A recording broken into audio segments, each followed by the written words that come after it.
ஜோசியம் அல்ல, கண்டிப்பாக ஆன்மீகம் அல்ல, இது ஒரு சயின்ஸ். திருவாதிரை அப்படிங்கிற ஒரு நட்சத்திரம் இருக்கு உண்மையிலேயே நம்ம கேலக்சியில்.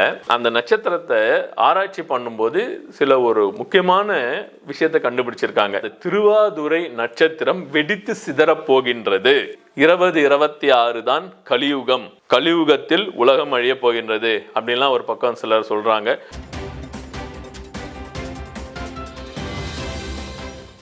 வணக்கம், நான் உங்கள் வழக்கறிஞர் நாராயணன். கண்டிப்பாக ஜோசியம் அல்ல, கண்டிப்பாக ஆன்மீகம் அல்ல, இது ஒரு சயின்ஸ். ஏன் நான் இதை முதலே சொல்லிடுறேன்னா, நீங்க ஒரு அட்வொகேட்டு இந்த மாதிரி ஜோசியத்தை பத்தி சொல்றீங்க அப்படின்னு நீங்க கேட்டக்கூடாது அப்படின்றதுக்காக தான் முதலே நான் சொல்லிடுறேன். இது ஜோசியம் அல்ல, ராசி பலன் அல்ல, இது ஒரு சயின்ஸ். அதை பத்தி தான் நான் இப்ப சொல்ல போறேன். திருவாதிரை அப்படிங்கிற ஒரு நட்சத்திரம் இருக்கு உண்மையிலேயே நம்ம கேலக்சியில.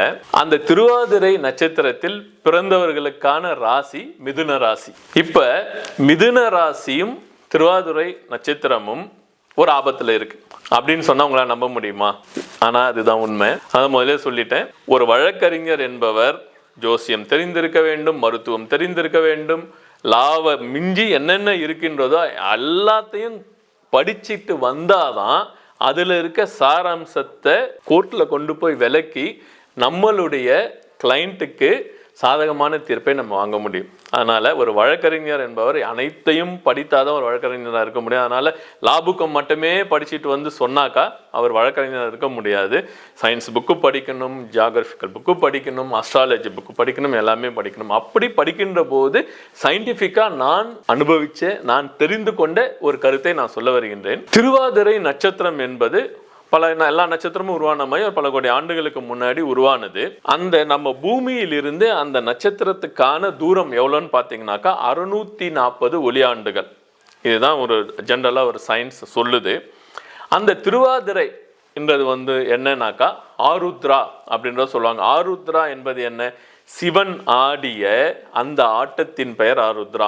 சிவனுக்கும் அந்த திருவாதிரைக்கும் ஒரு க்ளோஸ் ரிலேஷன் இருக்கு. அப்ப எல்லாரும் சொல்லுகின்ற மாதிரி 2026 தான் கலியுகம், கலியுகத்தில் உலகம் அழிய போகின்றது அப்படின்லாம் ஒரு பக்கம் சிலர் சொல்றாங்க. பாபா வாங்காய் என்கின்ற ஒரு ப்ரிடிக்டர் அவரு சில சொல்லியிருக்காரு, நாஸ்ட்ரடாம் சில சொல்லியிருக்காரு. அப்படி பார்க்கும்போது இந்த போன டிசம்பர்ல இருந்து சயின்டிஸ்டுகள் அந்த நட்சத்திரத்தை ஆராய்ச்சி பண்ணும்போது சில ஒரு முக்கியமான விஷயத்தை கண்டுபிடிச்சிருக்காங்க. என்ன கண்டுபிடிச்சிருக்காங்க அப்படின்னாக்கா, அந்த திருவாதுரை நட்சத்திரம் வெடித்து சிதறப்போகின்றது அப்படின்னு சொல்லியிருக்காங்க. திருவாதுரை நட்சத்திரம் வெடித்து சிதறினால் என்ன ஆகும், பூமி என்ன ஆகும், அதனுடைய இம்பாக்ட் பூமியில எப்படி இருக்கும் அப்படின்னு சொல்றதுக்காக தான் இந்த காணொலி. திரும்ப நான் சொல்றேன், இது ஜாதகமோ இல்ல ஜோசியமோ அல்ல, சயின்ஸ்.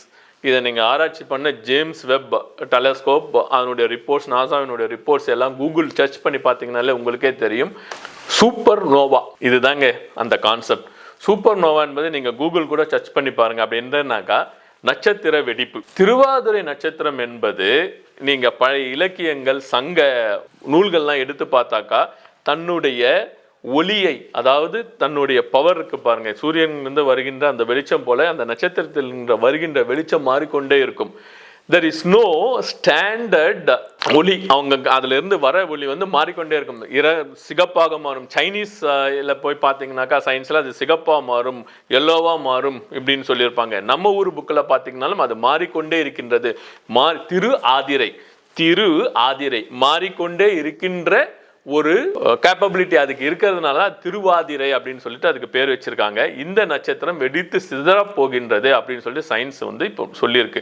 சரி, வெடித்து சிதறப்போகின்றதே, அது எவ்வளவு நாள்ல வெடித்து சிதறம் அப்படின்னு கேட்டீங்கன்னாக்கா, அது வெடித்து பூமிக்கு வருவதற்கு 640 ஒளியாண்டுகள் ஆகும். அதுக்கு அப்புறம்தான் அது வெடித்ததுக்கான அந்த துகள்கள் பூமியில என்ன மாதிரி ஒரு இம்பாக்ட் ஏற்படுத்தும், இல்லை அதுல இருந்து சிறு சிறு கோள்களாக பிரியுமா, இதெல்லாம் தெரியும்.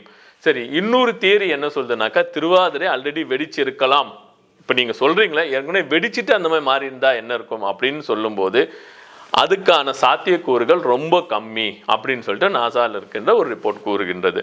சரி, இப்போ இந்த திருவாதிரை வெடிச்சு சிதறதுன்னா இந்த மிதுன ராசிக்கு என்ன ஆகும் அப்படின்னு கேட்டீங்கன்னாக்கா, சார் நம்ம திரும்ப சொல்றோம், நட்சத்திரம் என்பது அதை வைத்து இந்த ராசி பலன்கள் சிலது எழுதப்பட்டிருக்கின்றது.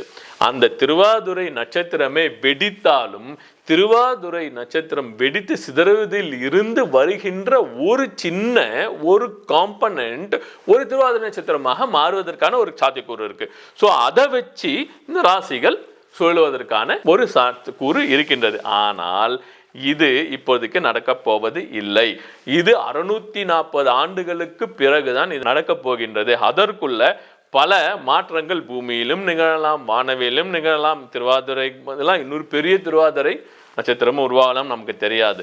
ஆனால் இது சயின்டிஃபிக்கா ப்ரூவ் பண்ணது அந்த திருவாதுரை நட்சத்திரம் வெடிக்க போகின்றது. ஒரு சிவனுக்கான கோபத்தை அந்த நட்சத்திரம் இப்ப பூமி மேல காமிக்க போகின்றது அப்படின்றது சில ஆன்மீகவாதிகளின் கூற்றாக இருக்கின்றது. இதை சயின்டிஃபிக்கா சொல்லணும் அப்படின்றதுக்காக தான் இருக்கு. அதனால இப்போ இம்மிடியட்டா நமக்கு ஒன்றும் ஆக போறதில்லை. பல தலைமுறைகள் தாண்டி தான் அதை அந்த நட்சத்திரம் வெடிக்க போறதா இல்லையான்றது 640 ஒளியாண்டுகளுக்கு அப்புறமா வருகின்ற தலைமுறை தான் அதை பார்க்க போறாங்க. அதனால இப்போதைக்கு எந்த விதமான பிரச்சனையும் இல்லை. ஆனா இதை மக்கள் தெரிந்து கொள்ள வேண்டும் அப்படின்னு சொல்வதற்காக தான் இந்த காணொளி. நன்றி, வணக்கம்.